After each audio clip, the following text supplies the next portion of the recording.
My husband stared at me and said, "I'm not punishing him just to make you feel better." For a second, I couldn't even answer. I felt the words land in my chest like something heavy and blunt, not loud enough to bruise on the outside, but hard enough to make me forget how my own kitchen sounded. The overhead light above the island hummed faintly, that cold white glare that makes everything look harsher than it is. Crumbs, fingerprints, the small messes you never notice until you're already angry. I had been holding my phone in one hand, the beach house message still open, my brother-in-law's cheerful text glowing like it belonged to a different family than ours. Summer send-off, his rented place by the water, all of us invited. The kind of invite you can't afford yourself, the kind you accept with gratitude and try not to admit you need. I didn't even start the conversation like a villain. I told myself I was being practical, careful, fair. "He can stay with your dad," I said, keeping my voice level like I was discussing schedules and car seats. "Just for the weekend. Let her have this one." My daughter was 9, still young enough to love princesses with her whole body, young enough to cry without shame, young enough to believe the world was supposed to be evenly kind. And my son was old enough to understand what it meant to be picked, to be included, to have a door open for him that didn't open for his sister. That was the problem. This wasn't just about a beach house. It was about the first time he got something she didn't, and how it changed the air in our home. Back in March, his best friend turned 13. In that boy's family, 13 was treated like a milestone, almost sacred. The kind of party parents plan months ahead, the kind of celebration where everyone wears their best and takes pictures like they're proving something. We were all invited. And then came the Disney trip. When my husband told me his friend's parents had invited our son to go too, I felt my stomach tighten before I could even explain why. Not because I didn't want him to have joy. I wanted him to. God, I did. But I could already see our daughter's face when she found out. I could already hear her small voice asking why she couldn't come. My husband waved it off the way he waves off most things that don't touch him directly. "It's his best friend," he said. "It's a big deal. He's lucky." Lucky. That word has a sharp edge when you're the one who has to absorb the consequences of it. I tried to be honest without sounding bitter. "If he goes," I said, "she will feel it. She loves Disney. She loves it like oxygen. And she's going to think she wasn't chosen." My husband's mouth did that impatient line it does when he thinks I'm complicating something. "The kids won't always get the same opportunities," he said. "If we start saying no because she can't, we'll say no forever." He made it sound so clean, so logical, as if fairness was a math equation, not a child's trembling lip. I let him go. I agreed, reluctantly, because I didn't want to be the mother who clips her son's wings just to spare a feeling. I even sent money with him, cash folded carefully into an envelope so he could bring his sister souvenirs. I told him, "Pick something she'll actually love, not what you think is cool." I watched him nod, serious, like he understood the weight of it. He came back with bags and good intentions, a plush, a little princess keychain, a small mini notebook. His friend's parents had even bought extra things because they were kind like that. And for a moment, I thought, maybe we did it. Maybe we threaded the needle. Then she saw him. He walked into our living room wearing a Star Wars shirt, a Mickey hat perched on his head like a trophy, a trading pin lanyard swinging against his chest. He looked sunburned and bright and older than when he left. He looked like a boy who had stepped into a world and come back with proof. Our daughter looked at him and burst into tears, not a quiet cry, not a sniffle, the kind that shocks you because it comes from someplace deeper than jealousy, like grief, like being left behind. I watched her crumble on the carpet, her little hands clenched in fists, and something in me went cold with shame, not toward my son, toward myself. Because I hadn't protected her from the feeling I knew was coming. My husband tried to laugh it off softly, not cruelly, but dismissively. "Hey," he said, "come on, he got you stuff." She screamed, "It's not the same." And she was right. The souvenirs weren't the same as the story. They weren't the same as being there. They were evidence of what she missed. Later that night, after she fell asleep with swollen eyes, I told my husband we had made a mistake. I said it in a whisper so the walls wouldn't hear. We shouldn't have let him go, I said. We could have found another way. My husband didn't even look up from the sink. We didn't do anything wrong, he said. She'll get over it. That was the first time I felt the split. Not between the kids, between me and him. And now, here we were again, with another invitation, another opportunity, another moment where I could already see my daughter's heartbreak forming like a storm on the horizon, and my husband acting like it was just weather. This is different, I told him, holding up my phone like evidence. This is family. This is all of us. And I'm not letting her watch him go on another trip while she stays behind. He turned his head slowly like I'd said something ugly. So your solution is to leave him behind, he said, on a family vacation. It's not leaving him behind, I snapped before I could stop myself. My voice sounded sharper than I intended, and I hated that it did. It's balancing. It's making it fair. He let out a breath through his nose, that small exhale he does when he thinks I'm being ridiculous. Fair, he repeated, like the word tasted wrong. You want to even the score by punishing him. I felt heat rise up my neck. Don't call it punishment, I said, though I knew that was exactly what it was. Call it protecting her. He leaned his hip against the counter, arms crossing, body already closed. You're protecting her feelings by teaching him that good things get taken away, he said. That's not parenting. That's resentment. Resentment. Another word with teeth. I stared at him, trying to find the husband who used to meet me in the middle. The man who once worried with me over fevers and scraped knees. The man who once promised we'd be a team. Instead, I saw someone who looked tired of my concern, tired of my attempts to hold things evenly, tired of a daughter's tears he didn't want to be responsible for. I'm not asking to take something away from him, I said more quietly. I'm asking you to understand what it does to her. She's 9. She doesn't have the words. She just feels it. He shook his head, slow and final. She's going to feel a lot of things in life, he said. That doesn't mean we rearrange everyone else's life to keep her from feeling them. There it was again. That cold logic, that clean line he drew through our mess. I swallowed hard. My hands were trembling, just slightly, but enough that the phone shifted in my grip. I set it down on the counter as if it might burn me. You're choosing him, I said before I could filter it. His eyes narrowed. I'm not choosing him, he said. I'm refusing to play favorites. The hypocrisy in that made my throat tighten, because to me, refusing to protect her felt like a kind of favoritism too. Favoring the child who didn't break as easily, the child who didn't cry as loudly, the child who could move through the world without needing you to slow down for them. I tried to steady my voice. If he stays with your dad, I said, he'll be fine. He'll have fun. He likes it there. My husband's jaw flexed.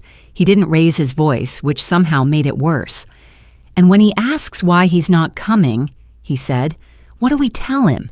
That his sister cried about Disney months ago, so now he loses a weekend at the beach. When he said it like that, it sounded petty. It sounded childish. It made me feel small and unreasonable. I felt my eyes sting, but I blinked it back. I refused to cry in front of him, not because crying is weakness, but because I didn't want him to file my emotion away as proof that I was overreacting. I'm their mother, I said low. I'm in the middle of them every day. I hear what she doesn't say. I see what he doesn't notice.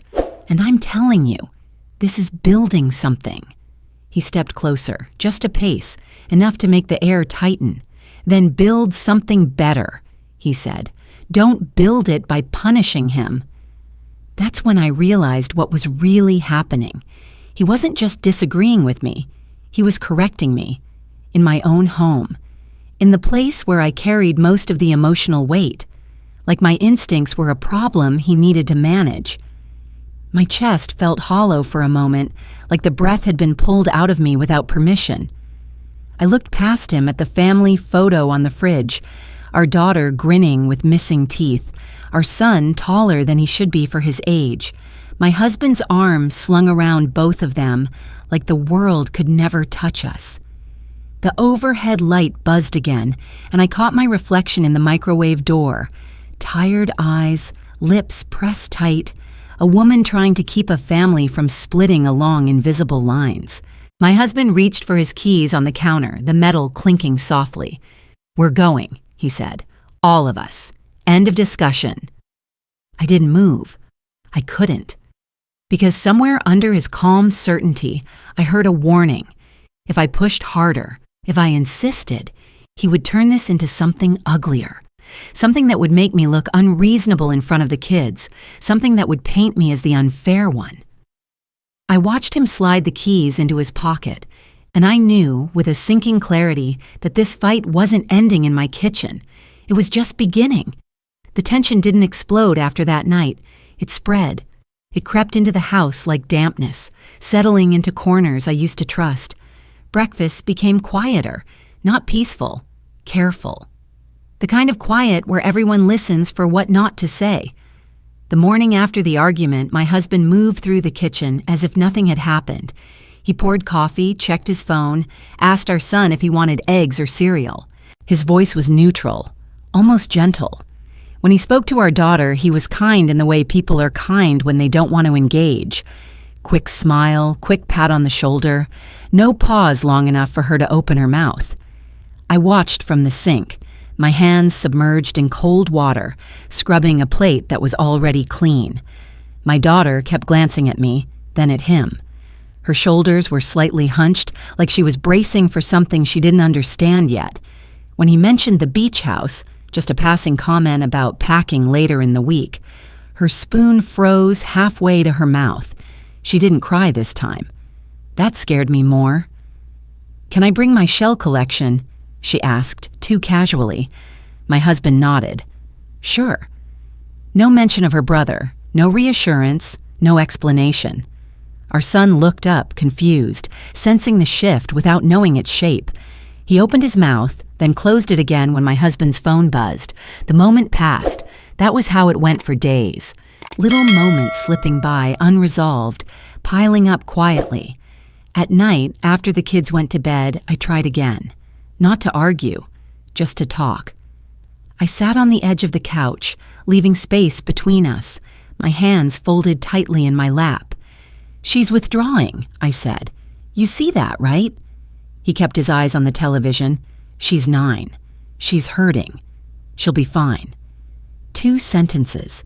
End of conversation. I felt something sharp then.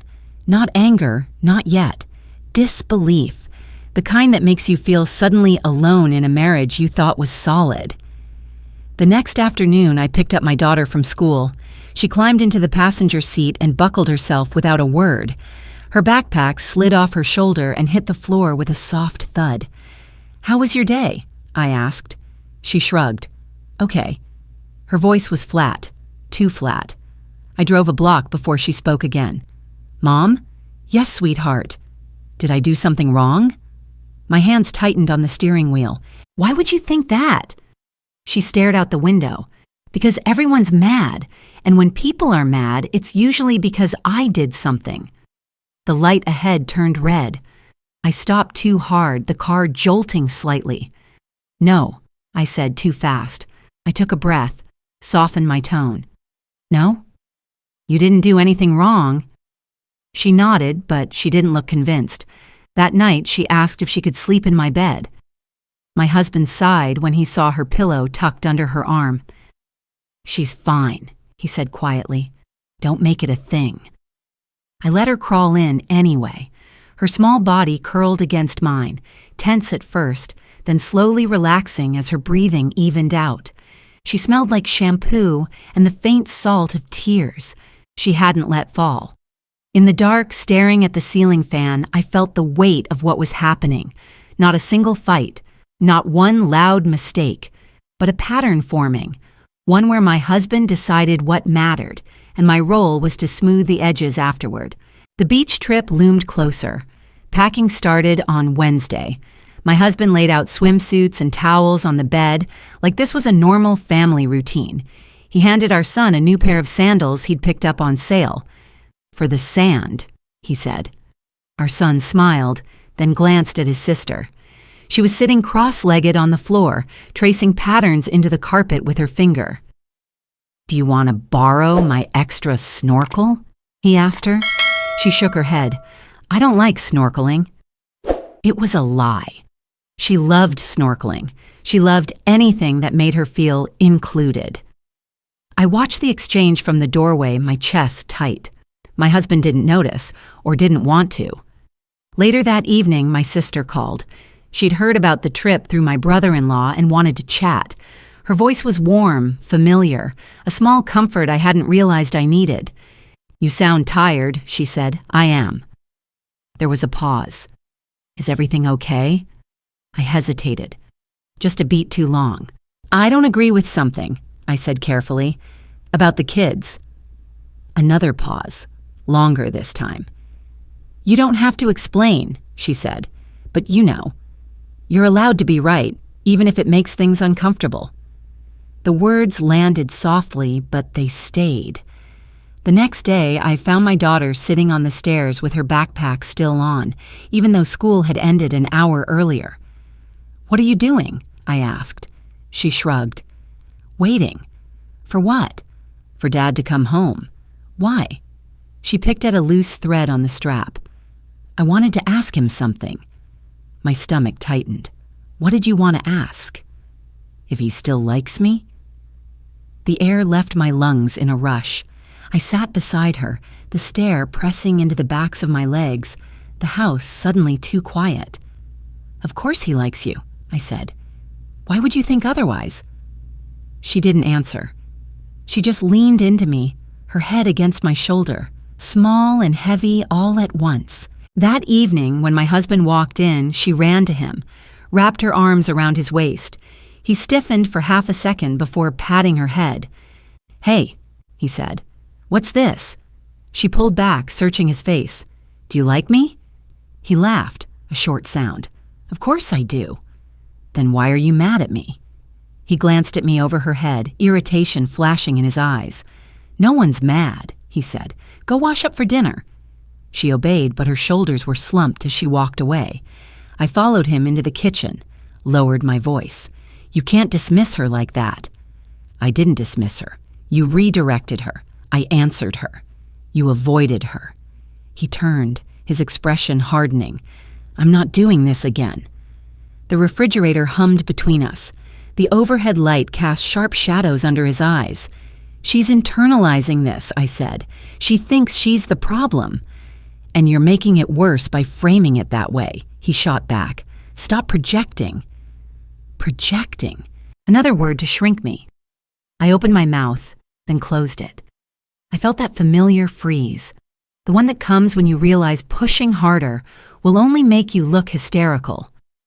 That night, after everyone was asleep, I stood in the hallway outside my daughter's room.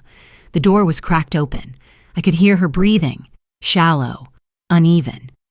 I rested my hand against the frame, steadying myself.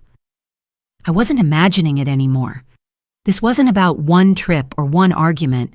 Something was being taught here, quietly, steadily, and I didn't know how to stop it without becoming the villain in my own home.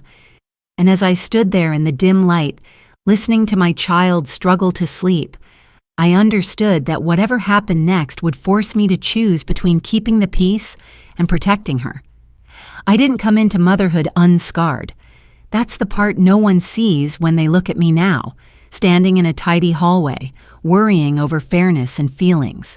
They don't see the decades underneath, the layers of learning how to survive quietly, how to stretch myself thin without tearing, how to keep things balanced because imbalance always cost me something. I grew up counting money before I learned how to multiply.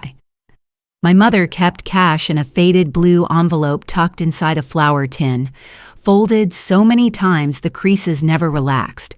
When bills came, she smoothed the envelope on the table like it was fragile skin, her fingers careful, almost reverent. That envelope was the first thing I learned to respect. We didn't talk about scarcity out loud. We lived it.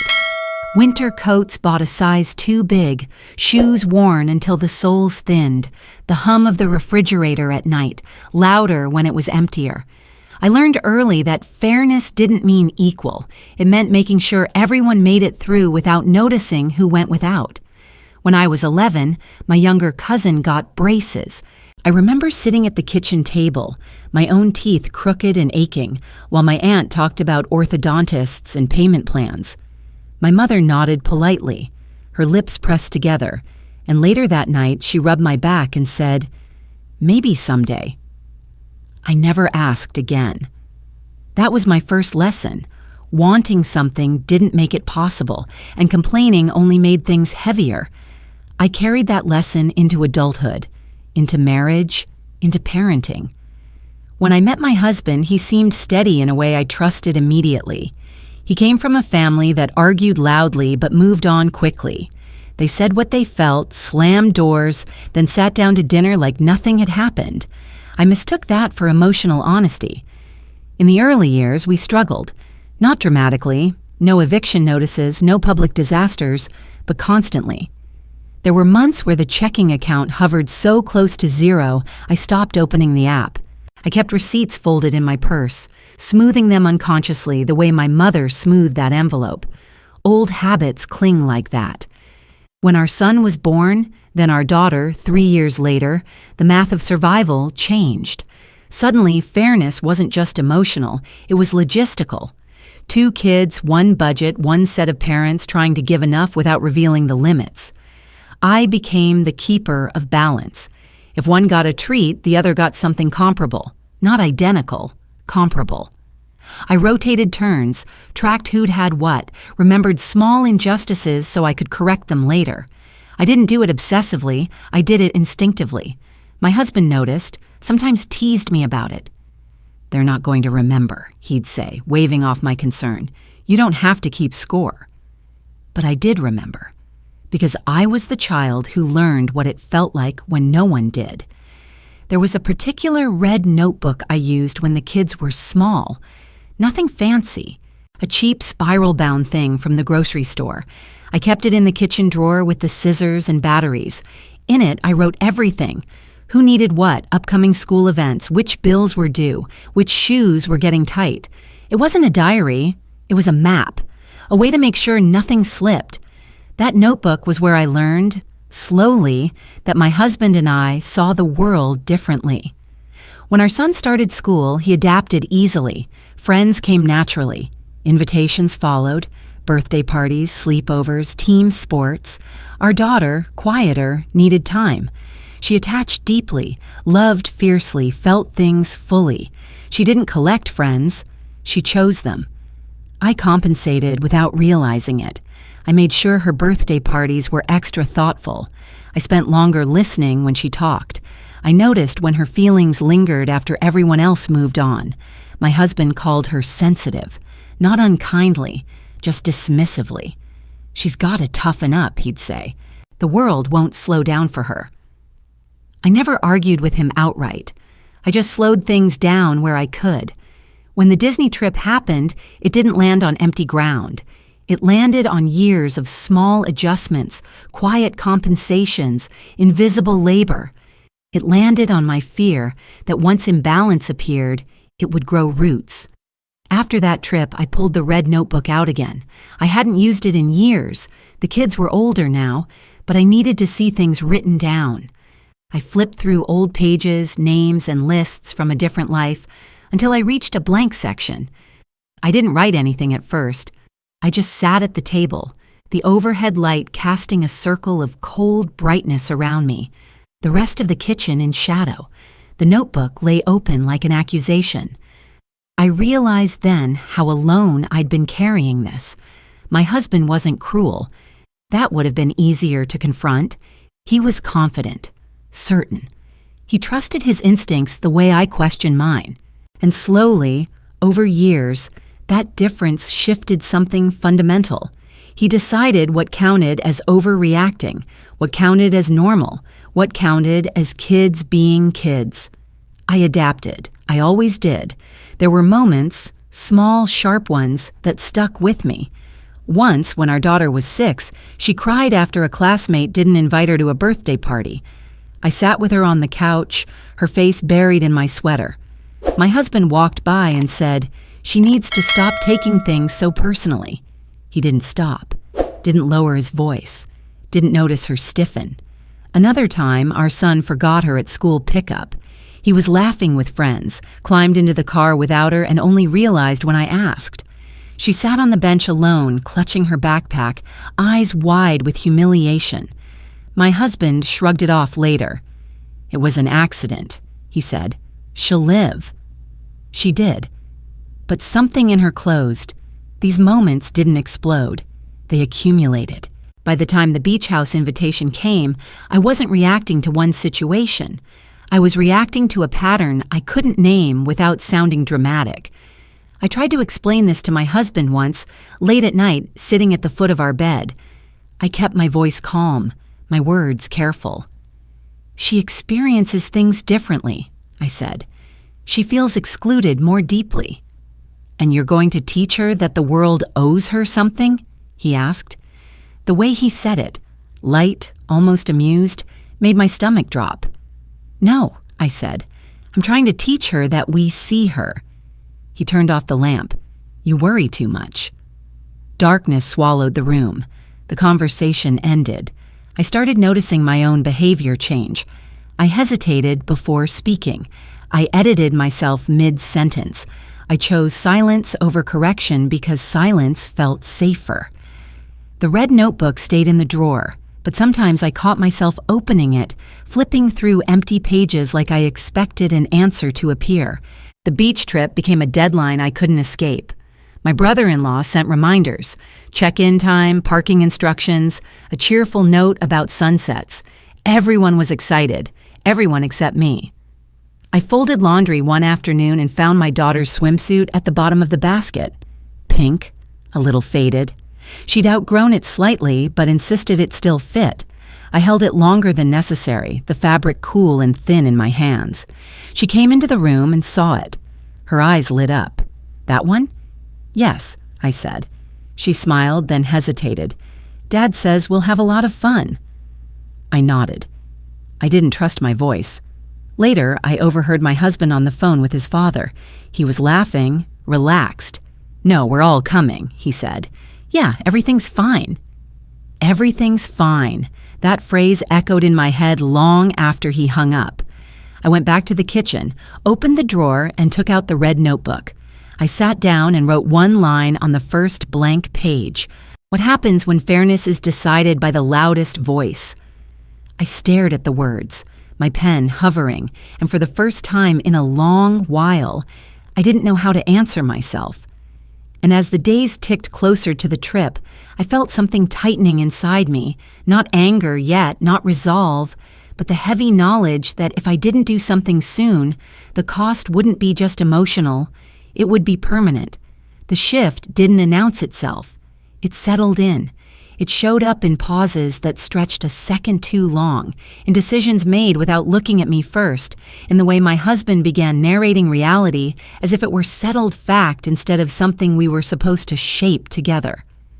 The beach trip started with packing, and even that felt wrong. My husband took over the process like a manager stepping into a department he thought was misrun.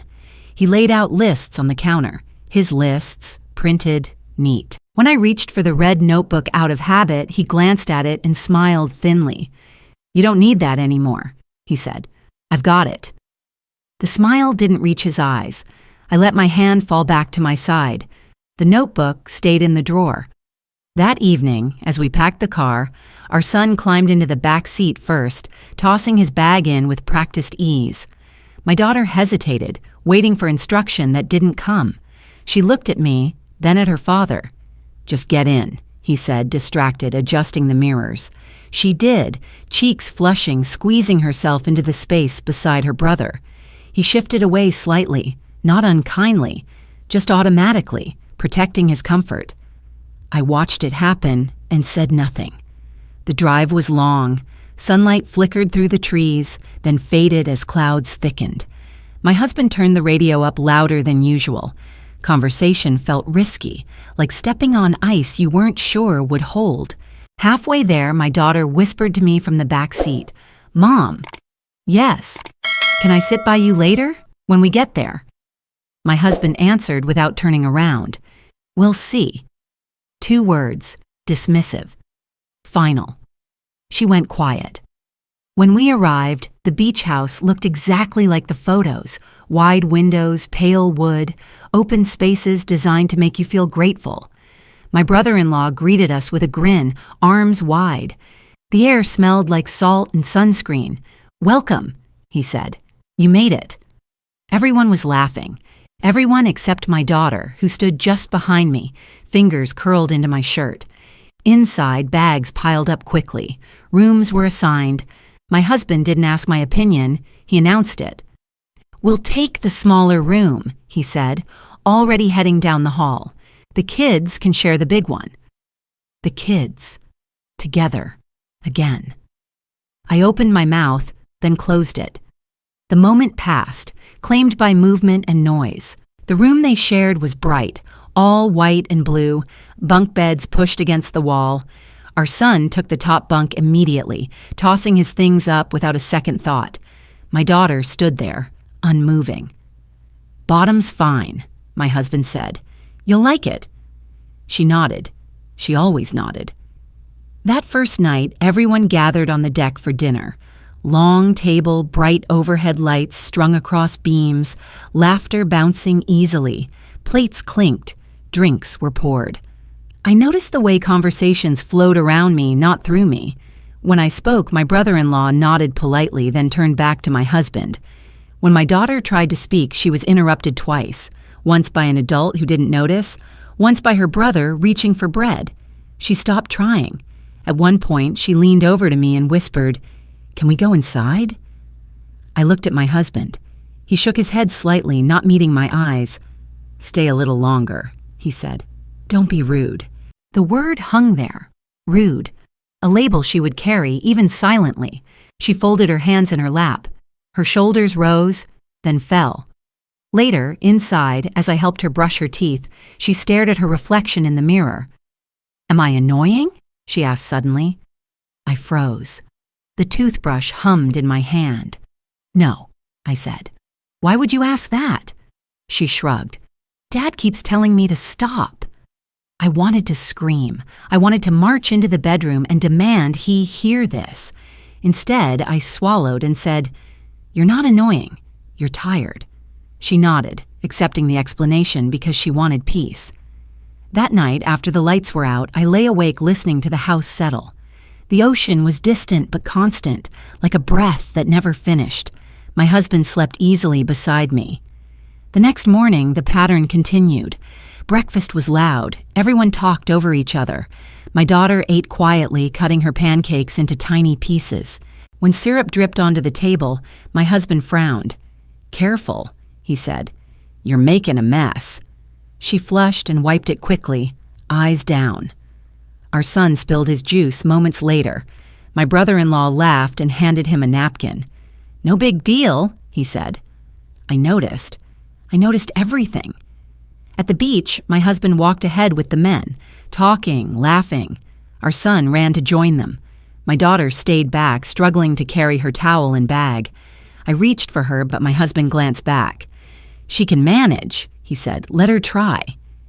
She stumbled in the sand, caught herself, didn't ask for help again. I sat under the umbrella while everyone else went into the water. My daughter hovered near me, unsure. "Go on," my husband called. "You'll regret it if you don't." She took a step, then another, then stopped when a wave rushed toward her knees. She turned back. "I don't want to," she said. My husband sighed, loud enough for others to hear. "She's so sensitive," he said, smiling apologetically at the group. "Always has been." Laughter followed, not cruel, but careless. Something twisted in my chest. That afternoon, I tried to speak to him privately. We stood near the back of the house, away from the noise. "She's shrinking," I said. "Right in front of us." He crossed his arms. "You're exaggerating."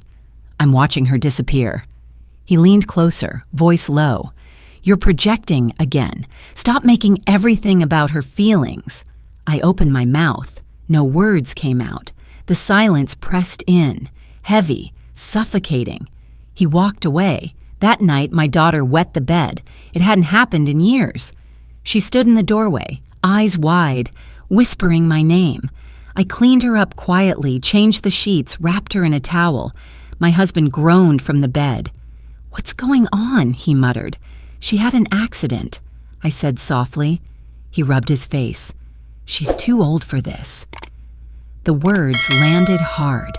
I felt my hands tremble as I folded the wet sheets. My daughter stared at the floor, shame flooding her small frame. "She's upset," I said. "It happens."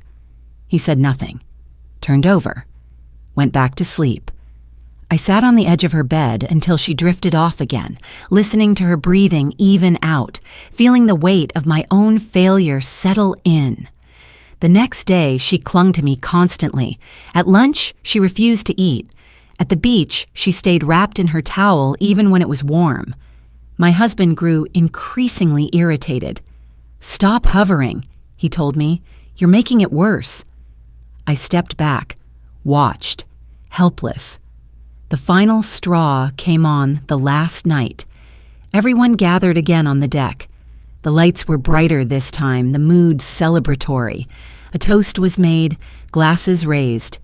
My brother-in-law joked about family, about memories, about how lucky we all were. My daughter sat between my husband and our son, quiet, her feet not touching the ground. At one point, she leaned over to my husband and whispered something I couldn't hear. He stiffened. Then he laughed, out loud. "Oh my God," he said, still laughing. "She wants to leave early tomorrow because she's overwhelmed." The table erupted in chuckles. My daughter's face drained of color. She stared at her hands. I felt something snap, not loudly, not dramatically, but cleanly, like a thread pulled too tight. I stood up. The chair scraped against the deck, the sound sharp and sudden, cutting through the noise. The laughter died down. All eyes turned toward me. I opened my mouth to speak and realized, with a cold clarity that stole my breath, that if I didn't choose my next words carefully, everything would break beyond repair. The moment didn't come with fireworks. It came with silence, not the comfortable kind, the kind that presses against your chest until you realize you've been holding your breath too long. Everyone was looking at me. My brother-in-law with his glass half raised, a smile still frozen on his face. My husband, eyebrows lifted in warning. Our son, confused, already sensing danger. And my daughter, shrinking inward, her eyes glossy, her hands clenched so tightly her knuckles were pale. I didn't say anything right away. That pause, that single suspended beat, changed something. I felt it first in my body, a strange steadiness replacing the tremor in my hands. The noise inside me went quiet, not empty, focused. "Excuse me," I said finally, my voice low and even. I reached for my daughter's hand. She startled slightly, then let me take it. Her fingers were cold. "We're going inside," I said. My husband laughed again, softer this time, like he was trying to smooth things over. "Don't be dramatic," he said. "Sit down." I looked at him, really looked. For the first time in years, I wasn't scanning his face for approval or compromise. I wasn't adjusting my words to fit his comfort. I was seeing him as he was in that moment, relaxed in his authority, confident the room was on his side. "No," I said. Just one word. It landed heavier than any argument we'd ever had. I led my daughter inside. Behind us, conversation stumbled, then resumed a little more cautiously. The sliding door closed with a soft click that sounded final. Inside, the house was dimmer, the overhead lights muted. The ocean noise faded. It felt like stepping out of a courtroom into a quiet hall. My daughter stopped near the stairs. Her shoulders shook once, then again. "I'm sorry," she whispered. I didn't mean to. I knelt in front of her, gently cupping her face so she had to look at me. Her cheeks were wet, her eyes red-rimmed. You didn't do anything wrong, I said. The words felt different this time, not rushed, not defensive, certain. Her lip trembled. Dad laughed at me. I know. Something in my tone made her inhale sharply. She wrapped her arms around my neck, clinging like she had when she was smaller, before she learned to hold herself back. I held her until her breathing slowed. That was the snap. Not rage, not yelling. Clarity. I tucked her into bed, sitting beside her until she fell asleep, her face finally soft, one hand still curled around the edge of the blanket. When I stood up, my legs felt steady. Heavy, but steady. I went downstairs. My husband was waiting in the kitchen, arms crossed, jaw tight. The bright overhead light cast sharp shadows across his face. What was that? He asked. I didn't answer immediately. I walked to the counter, poured myself a glass of water, took a slow sip. The coolness grounded me. That, I said, setting the glass down carefully, was me choosing her. His eyes narrowed. You embarrassed me. I nodded. Yes. He blinked, thrown off by my agreement. You made a scene, he continued, in front of my family. I stopped one, I said. His mouth opened, then closed. Silence stretched between us. The refrigerator hummed. You're turning this into something it's not, he said finally. She needs to learn resilience.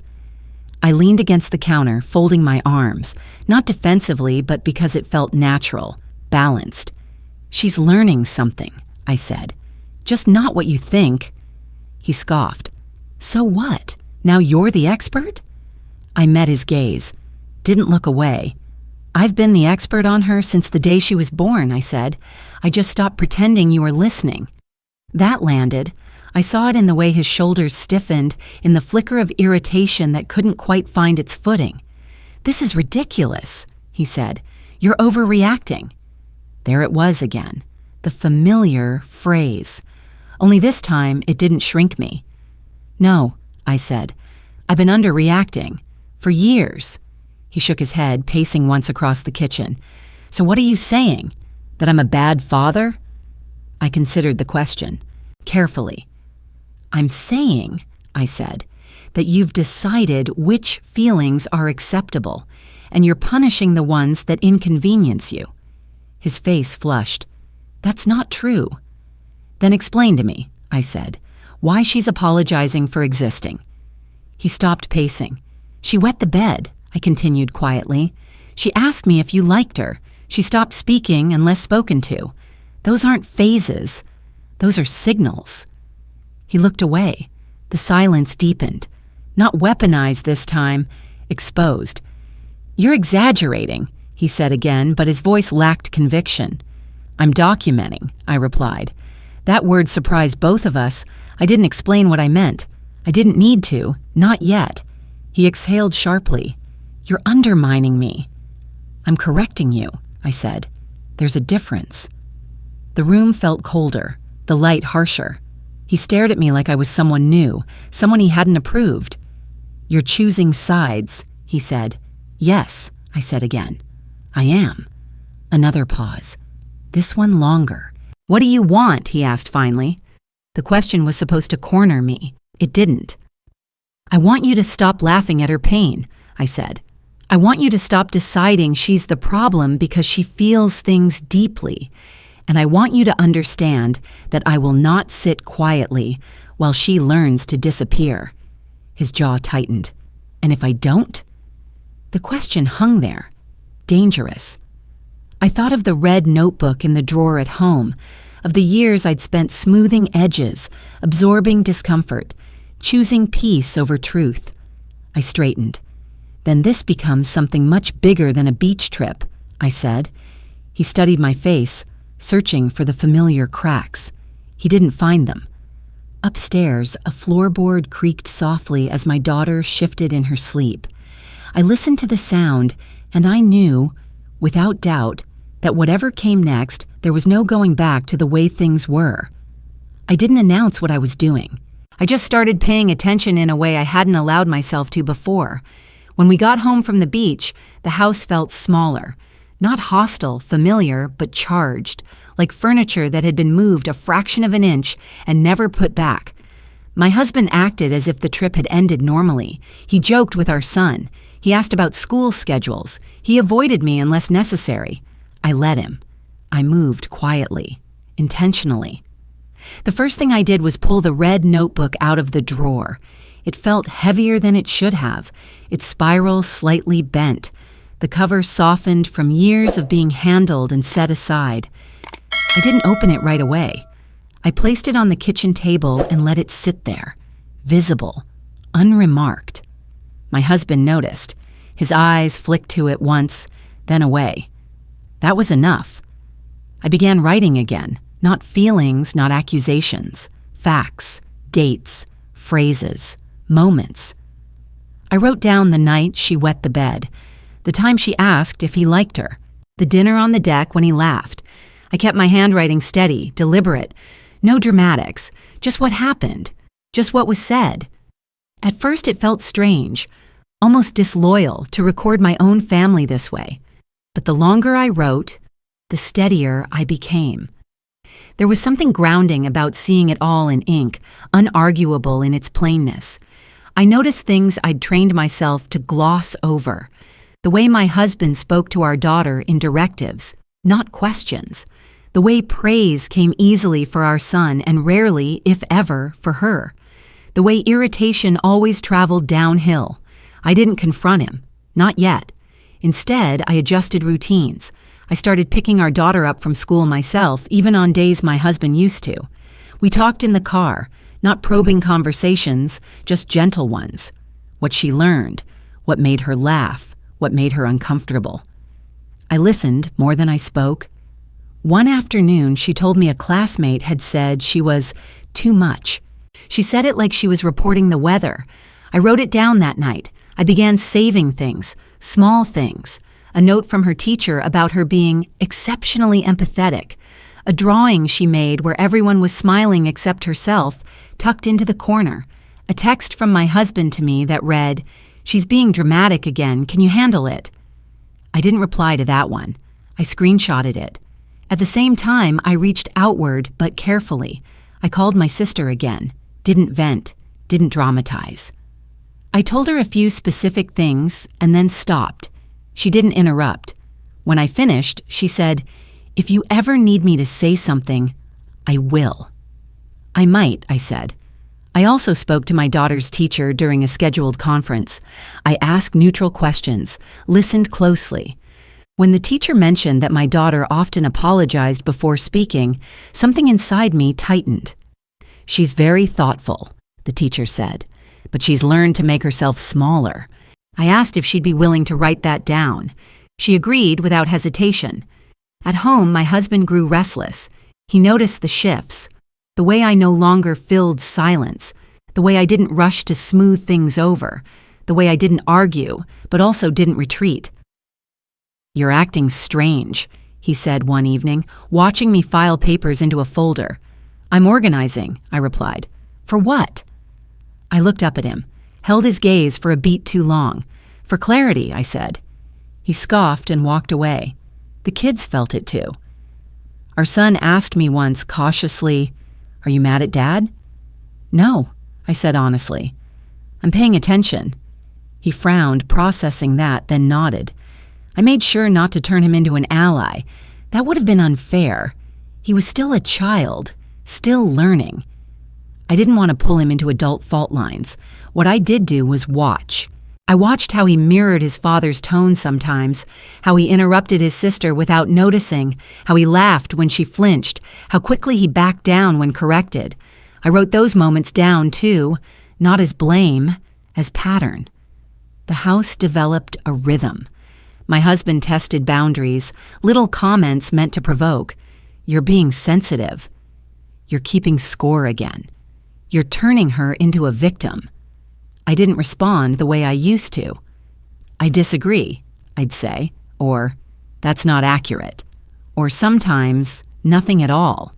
Silence became a tool I used deliberately, not to punish, but to refuse engagement on his terms. One night, he tried to corner me after dinner. "You're acting like I did something unforgivable," he said. "I'm waiting for the accusation." I dried my hands on a towel slowly. "I'm not accusing," I said. "I'm preparing." "For what?" I met his eyes. "For the moment when you tell me I'm imagining things." His mouth opened, closed. The next morning, I found my daughter sitting at the kitchen table before school, staring at her cereal. "Mom," she said, "did Dad mean it when he said I was dramatic?" I knelt beside her chair. "No," I said. "He meant he didn't understand you." "Is that bad?" "It's not your job to fix," I said. I wrote that conversation down, too. The folder grew thicker. I didn't hide it. I didn't flaunt it. It lived in the cabinet above the fridge, behind the cookbooks, accessible, waiting. I began to sleep better, not because things were resolved, but because I wasn't spinning anymore. My thoughts had direction, purpose. My husband, on the other hand, seemed unsettled. He started checking in more, but superficially. Compliments that felt strategic. Offers to help that disappeared when accepted. Apologies that never named specifics. One evening, he said, "You're making this bigger than it needs to be." I replied, "I'm making it accurate." The air between us felt tight, brittle. I knew he would push eventually. He always did when control slipped. And I was ready for that push. Because what he didn't know, what I hadn't said out loud, was that I wasn't just protecting my daughter anymore. I was building something solid enough to stand on when he finally tried to knock me back into silence.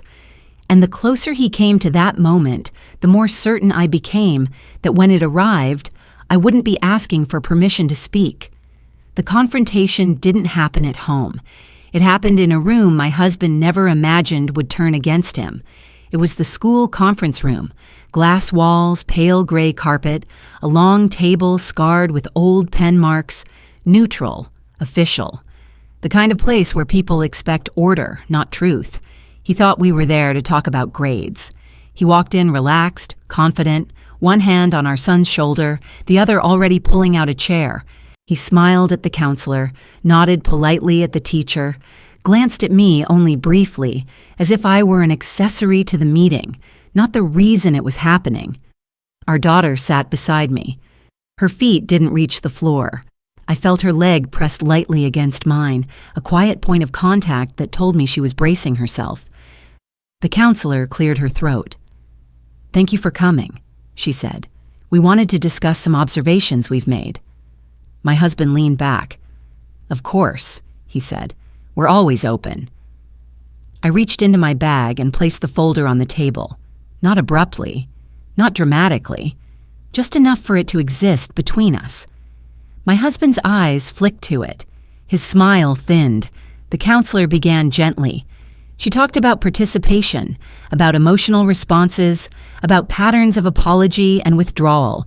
She used careful language, professional language, the kind designed not to offend. My husband nodded along. "She's sensitive," he said easily. "Always has been." I felt my daughter tense. The counselor glanced at me. I nodded once. "That word has come up," the counselor said. "But sensitivity isn't what concerns us." She slid a paper across the table. It was the teacher's note. My husband picked it up, skimmed it, frowned. "This says she apologizes excessively." "Yes," the teacher said, "often before she speaks, sometimes before she moves." Silence followed, not awkward, charged. I opened the folder. I didn't speak yet. I placed one sheet down, then another, dates, quotes, screenshots. My husband's posture shifted. He leaned forward now, alert. "What is this?" he asked. I met his eyes. "This is what happens when no one listens the first time." He scoffed lightly.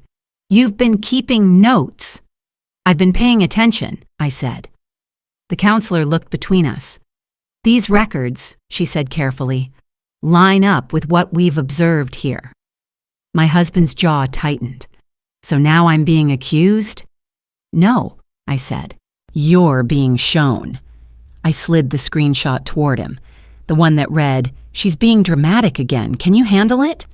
He stared at it longer than I expected, then laughed, short, disbelieving. "That's out of context." "Then provide the context," I said. He opened his mouth, closed it. The counselor spoke again. "There's another concern," she said. "Your daughter expressed fear that her emotions make her unlikable." My husband turned toward our daughter. "Did you say that?" She froze, looked at me. I nodded slightly. She took a breath. "I asked Mom if you liked me." The words landed like something fragile breaking. My husband's face flushed. "That's not—" He stopped, swallowed. "That's not fair." I leaned forward. "She asked because she didn't know." The counselor folded her hands. "Children don't ask that unless something has taught them to." The room went very still. My husband shifted in his chair, irritation creeping in. "So what is this? An intervention?" "No," I said. "It's a boundary." He laughed again, louder this time. "You're overreacting. You always do this. Turn feelings into facts." I opened the notebook, the red one. I hadn't planned to bring it, but it was there, tucked into my bag like it had been waiting. I set it down and flipped it open. "This," I said, tapping the page, "is the night she wet the bed after you laughed at her." His head snapped up. "That's a lie." "Is it?" I asked. "Because it's dated, and I cleaned the sheets. You turned over." The counselor inhaled sharply. I turned another page. "This is the day she asked if you liked her." Another page. "This is the night you said she was too old for accidents." Another. "Stop," he said. I didn't. "This is the dinner where you laughed when she said she was overwhelmed." "Enough," he said louder. Our son shifted uncomfortably. "Dad." "Stay out of this," my husband snapped, then froze. The counselor's pen stopped moving. That was the line that froze the room. My husband realized it too. I closed the notebook. "I didn't bring this to shame you," I said. "I brought it because I won't let her believe she's the problem anymore." The counselor spoke carefully. "Based on what we're seeing, we strongly recommend family counseling." My husband scoffed. "So now I'm abusive?" "No," I said quietly. "You're dismissive, and it's hurting her." He stood abruptly, chair scraping loudly. "This is ridiculous." I stayed seated. "If you walk out," I said, "you confirm everything in that folder." He stopped. Slowly, he sat back down. The anger drained from his face, replaced by something rawer. Confusion, uncertainty. He looked at our daughter again, really looked this time. Her shoulders hunched, her hands clenched in her lap, her eyes fixed on the table. Something cracked. "I didn't mean to," he said. "Not to her, to the room." I nodded. Intent doesn't erase impact. The counselor leaned forward. "What matters now is what happens next." Silence stretched. Finally, my husband exhaled. His voice was quieter. I didn't know it was that bad. I believed him. And it didn't change anything. "Now you do," I said, "and this is where it changes." I reached for my daughter's hand under the table. She squeezed back. My husband watched the exchange. For the first time, he looked unsure of his authority. I gathered the papers, the notebook, the folder, stacking them neatly. "We will be attending counseling," I said. "Together or separately, that's your choice." "And if I don't?" he asked. I met his eyes steady. "Then I will continue to document," I said, "and escalate." The word hung there. He nodded slowly. The meeting ended quietly after that. Polite words, formal nods, the door opening. In the hallway, my daughter slipped her hand fully into mine.